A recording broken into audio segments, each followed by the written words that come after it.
is the best budget graphics card for Far Cry New Dawn, and how well does the new GTX 1660 Ti handle the game? In this video I've tested 3 cards on 2 different systems.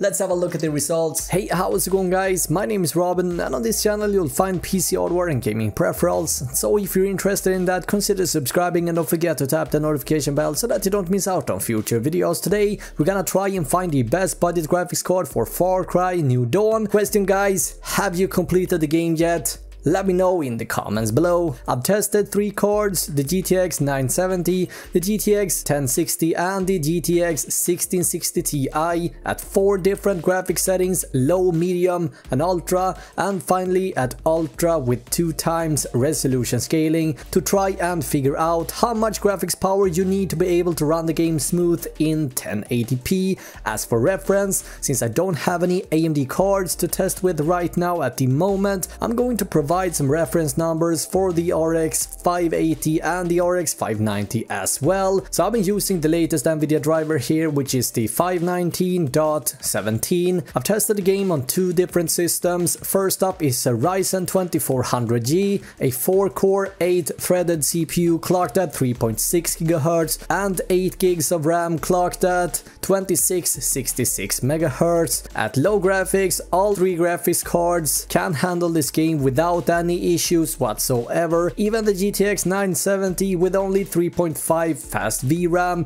had no issues here, even though this card is from 2014. Looking at the medium graphics, the numbers between each card seems to be about the same, which also kind of raises the question, shouldn't the GTX 1060 and the 1660 Ti run faster than the GTX 970? After all, it's been 5 years between the 970 and the 1660 Ti, right? I was quite surprised when I ran these tests at first, and I thought my GTX 1060 was broken or was clocking itself down due to high temperatures, so I essentially decided to run the tests on a different machine as well. And so as you can see, on a Ryzen 1700 with 8 cores, double the amount and 16 threads, clocked at the same frequency, 3.6 GHz, and 16 gigs of RAM clocked at 3000 MHz. The difference between a 4-core and 8-core CPU seems to give another 10 FPS average here. So what we can say so far is that 4 GB of video memory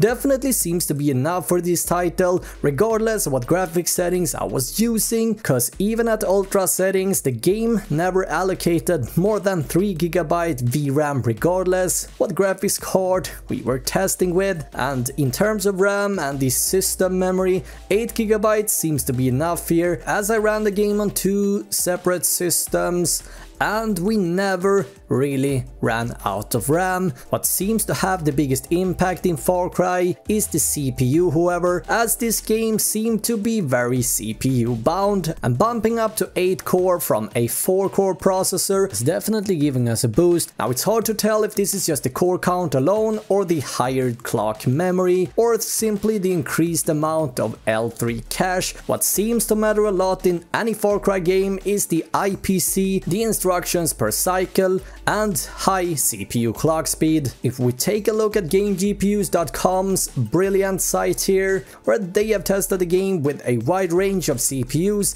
we can see that the difference between an Intel Core i7 7900K versus a Ryzen 2400G, you're getting almost 70% more FPS on a 9700K with the same identical graphics card. I used the GTX 970 here as reference guys, which should perform similar to a GTX 1660 Ti. Unfortunately for the Ryzen family, the IPC and high clock speed has always been on the lower side here compared to Intel, and so if you want to be able to eke out as many frames as possible in this game, you want a CPU with the highest possible core clock and IPC, and this is where Intel shines the most at the moment, where the Core i5-8400 or the 9600K for example has proven to be a very good budget CPU for this particular game, where IPC and high single core clock speed matters a lot. That being said, we are still able to run Far Cry New Dawn with an average frame rate of over 60 FPS with just a GTX 970. If you're sitting on a first generation Ryzen CPU processor, getting a new graphics card for this particular game might not be worth it, as not even the 1660 Ti is able to do much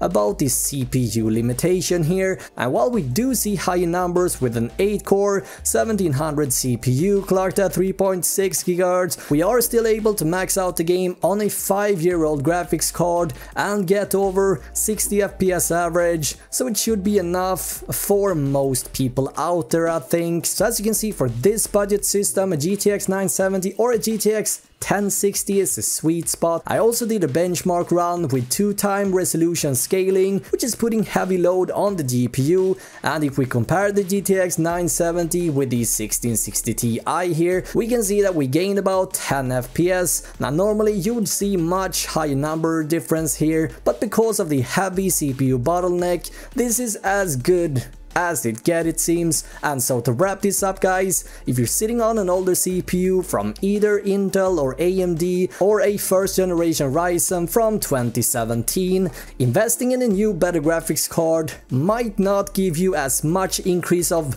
a performance as you might think. Now as for the graphics card, a GTX 970 or a GTX 1060 or possibly a GTX 1660 Ti will definitely run the game with an average frame rate of 60 FPS with no problems here. Keep in mind though that older Ryzen processors with 4 cores or any older CPU in general for that matter can become a bottleneck. A similar graphics card from AMD such as the RX 580 and RX 590 should have no problems maxing out New Dawn either. Now in terms of video memory or VRAM, 3 GB seems to be as much as the game will allocate, and 8 GB of RAM seems also be enough to max out the game in 1080p. Now I want to know, guys, let me know what graphics card and yeah, even more importantly, what CPU you have and what frame rate you are getting, as I'm very curious to find out how this runs for you. Now I'm gonna be back with a brand new video tomorrow, guys. Until then, have an awesome day, right?